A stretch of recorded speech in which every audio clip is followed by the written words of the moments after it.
Hello friends, this is the fourth lecture of our endocrine pancreas series. In this lecture we are going to learn about the somatostatin and little bit about the diabetes mellitus. So let's get started. Somatostatin is, as you guys know, it is secreted by D cell of islets of the pancreas.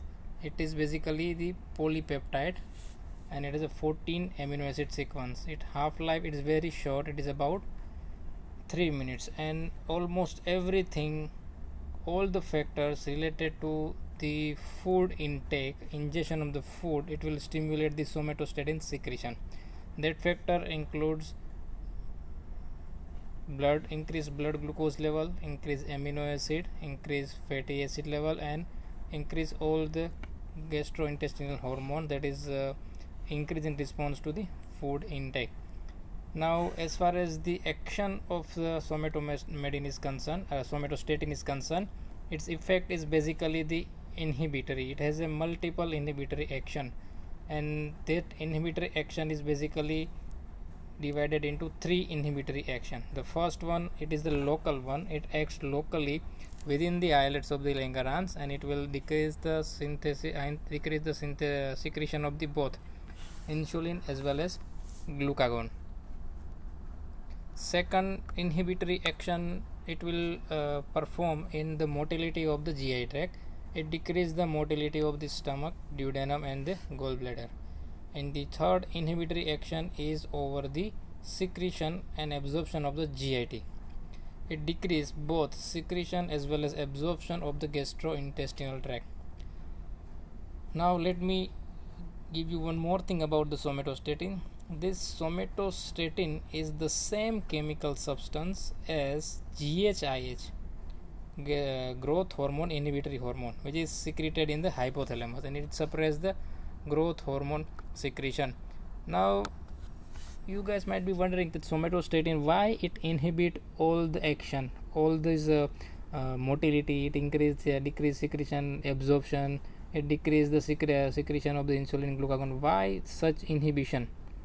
So basically this inhibition is the principal role in extend the period for which the food to be assimilated into the blood, right? So it decrease the rapid exhaustion of the food and making it available for the longer period of the time. Got it? This is all about the somatostatin. Now let's get understand about the diabetes. Now as far as the diabetes is concerned, most of the thing I already covered in our early clinical exposure. So this diabetes topic is little bit of a revision of our early clinical exposure lecture. In that early clinical exposure, I teach you the diabetes in very length, about 1.5 hour or 2 hour lecture, right? So we are not going into the detail of the diabetes mellitus. We are going to just summarize the diabetes mellitus. So what actually happens in diabetes mellitus? One out of two thing will happen with the insulin in diabetes mellitus. One is either the insulin is absent, or if the insulin is present but is not able to act. In the first case, whenever the insulin is absent, that condition is known as type 1 diabetes. And the problem with action of the insulin, that condition is known as type 2 diabetes. Clear? Absent of the insulin, type 1. Problem with the action of the insulin, that is known as insulin resistance, it is known as type 2 diabetes mellitus. Now as far as the diabetes is concerned, you need to remember the abnormalities related with the three portion. One is the problem with the carbohydrate metabolism, another one is the problem with the fat metabolism, and what will happen to the electrolytes, basically the potassium. Now first thing first, how the diabetes mellitus is defined, right? So as far as the definition is concerned, diabetes mellitus is a syndrome. Now what is syndrome? Syndrome is a collection of signs and symptoms, right? It is a collection of signs and symptoms associated with the specific health related cause, right? And it is a syndrome along with impaired carbohydrate, fat, and protein metabolism. That impaired carbohydrate, fat, and protein metabolism is caused by basically either absence of the insulin, that is lack of insulin secretion, or decrease the sensitivity of the tissue to the insulin. Got it? Now let's understand a little bit of difference between type 1 and type 2 diabetes. So as far as the type 1 diabetes is concerned, it is known as IDDM, insulin dependent diabetes mellitus, and type 2 diabetes it is known as NIDDM, that is non insulin dependent diabetes mellitus. Now type 1 diabetes or IDDM is basically due to the lack of insulin secretion, and this lack of the insulin secretion is basically because of the destruction of the pancreatic islets. Now that pancreatic islet destruction, most of the time it is due to the viral infection or due to the anti or autoantibody or autoimmunity. In both the cases, insulin level will be very low or either absent, and patient who suffer from type 1 diabetes, it is very thin. Most of the time it is thin patient. And total, apart from total number of the case of the diabetes mellitus, type 1 diabetes comprise about 10 to 20% of the cases. It is also known as a juvenile onset diabetes mellitus because type 1 diabetes is basically occur in the early age of life. Now let's discuss about the NIDDM, non-insulin dependent diabetes mellitus. Now this type 2 diabetes mellitus, as you guys already know now, it is due to decreased sensitivity to the insulin. That decreased sensitivity is known as the insulin resistance, and because insulin are not able to act on their receptor properly, the pancreas will secrete more and more amount of the insulin. So there are chances that insulin secretion might be normal or even elevated, and patients suffer from type 2 diabetes are the obese patient, and it comprises about 80% of the cases of the diabetes mellitus, and it is also known as adult onset diabetes mellitus. Now this is about type 1 and type 2 diabetes. There are other type of the diabetes also because of the mutation of the factor, genetic factor, and defect in the beta cell function. So let's understand that other specific type of the diabetes mellitus. Now in this case, there are basically the problem with the beta cell function. There is a genetic defect in the beta cell function, and that is because of the mutation of the transcription factors. Now once this transcription factor get mutated, they produce a very specific type of the diabetes. That specific type of the diabetes is known as maturity onset diabetes mellitus, MODY. Got it? Now there are multiple transcription factors are there that are eventually get mutated and it make a maturity onset diabetes mellitus. But the most common transcription factor that get mutated and do defect in beta cell function, there are 5 transcription factors that you need to remember. Now the first one is hepatocyte nuclear transcription factor, HNF, hepatocyte nuclear transcription factor. This has a 3 subtype, 4 alpha, 1 alpha and 1 beta. Let me give you the name. HNF4 alpha, that is hepatocyte nuclear transcription factor 4 alpha, then HNF1 alpha and HNF1 beta. Now mutation of any one of the factor will ultimately leads to different type of the MODY, maturity onset diabetes mellitus. This is the 3 transcription factor, and the other 2 are IPF, that is insulin promoter factor 1, IPF1, and the last one is NeuroD1. Now what is NeuroD1? It stands for neurogenic differentiation. Got it? Now by mutating this 5 different transcription factor, there are different type of the MODY. Right, now let's discuss about what is the MODY. There are 6 different type of the maturity onset diabetes mellitus. 5 is because of the defect in this 5 transcription factor, and another one is the because of the problem with the glucokinase enzyme. Now let's discuss about little bit about this MODY, different type of the maturity onset diabetes mellitus. Now this maturity onset diabetes mellitus is basically happens when the maturity is onsetted, right? Basically before age of 25, and they are basically asymptomatic and non-ketotic hyperglycemia occur. What is non-ketotic hyperglycemia? It does not allow ketosis to happen, but there are hyperglycemia, right? So there are 6 different type of the MODY. Starting with the one MODY1, it is because of the defect in HNF4 alpha, that is hepatocyte nuclear transcription factor 4 alpha. MODY2 is because of the glucokinase, defect in glucokinase. I told you when we learn about the mechanism how the glucose will leads to insulin secretion. If you remember that there is one transporter known as GLUT2.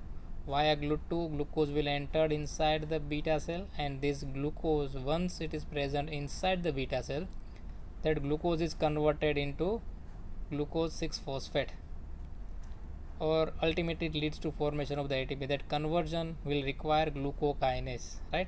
If there is a problem with that glucokinase, it will lead to MODY2. MODY3 is because of the defect in HNF1 alpha. MODY4 is because of defect in IPF1, insulin promoter factor 1. MODY5 is because of HNF1 beta defect, and lastly the 6th one is due to NeuroD1 defect. This is all about the different type of the maturity onset diabetes mellitus. Now let's understand the consequences of the diabetes mellitus. Now what will happen once the diabetes mellitus is sets?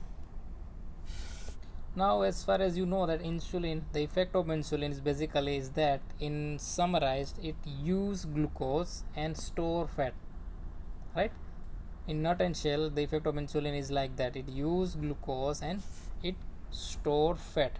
So what will happen when there is no insulin? There is a defect of insulin action in diabetes mellitus, either due to the absence of the insulin, or it might be defect in the problem with the receptor or insulin resistance.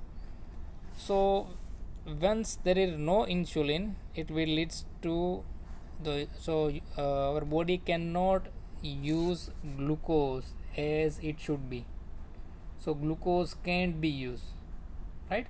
So the concentration of the glucose will be raised in the circulation. That condition is known as hyperglycemia. Glucose can't be used. That condition is known as hyperglycemia.